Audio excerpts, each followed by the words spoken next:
السلام عليكم ورحمة الله وبركاته. دلان يرواني دي سلامي أخيارتنا في عنتي ورجينا يا سبسكرايب كله فا لايك شير جراي مركز تأجرسي فامر كاغا لو ذاك فيديو كان أنا موضوعا وحكو كسابسية هي أن أرين وكدعي تيك توك وأرين لاياب علوشين وذكدريميسين مركا واحد داوتين نين سومالي وحول الشيكي سنة nin oo ma aragtay Norway ku nool saaxiibadiisa buu la joogay I think malaha application-ka oo mega walba isticmaalayeen moqt ninku wuxuu weydiiyay markay joogtaa ninku wuxuu yiri Soomaaliya baan joogaa ana been ba sheegay halkay joogto wuxuu yiri waxaan ku noolahay Mareykan Texas dawadneena ninka daawada waa yaabi Hey bro, where do you live?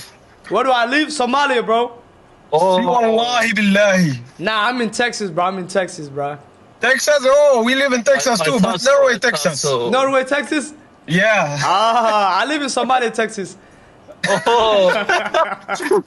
How do you have a phone in Somalia, man? What the fuck you mean, how do I have a phone in Somalia? Rule, kill him, wallah. Wallahi billahi. What is this? Where is he from? He's from Korea. That headset you have on your head. Huh? That headset you have on your head. That headset. What about it? Yeah, I made it. That's from my country, man. Hey!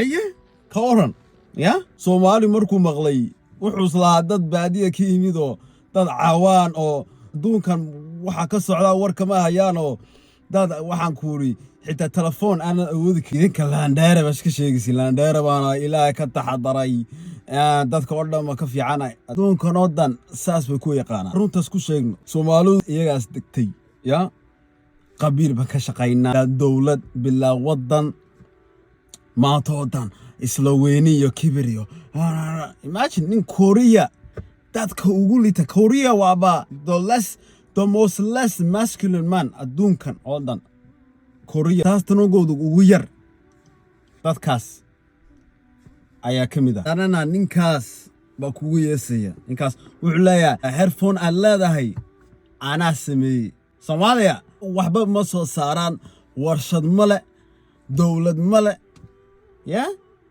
hadanana faan ya faqfaq ya waxaan aqin ninkan wadankiisu uu dhisay dawladiisu uu dhisay dalkooda way horumariyeen ya the first class bay ku jiraan Soomaalidu third world fourth world bay ku jiraan Djibouti konton sano nabad bay haystaan maha reer Soomaaliya waxay u yaqaanaan meel loo qaraxmayo iyo meel oo ma arag dadkaas ma qadayaan oo gaajo bay ku nool yihiin waba dad cawaan xitaa saamuun jirka lagu meedho haystaan ka war saas bay u maleeyaan Soomaalidu ya marka wake up call weyn ku Korean oo saas buu ku baxdilay wake up call oo kale weyn noqoto wadankiina dhisa baxdil uba dhaafay waaba ma aragtay nuclear weeyaan ya nuclear ayuu kugu riday so marka Somalis need to be better man you take advantage of resource kaaga khayraadkiina yo wadankiina waa ana ma aragtay wadankiina waa distiin dhalinyaradii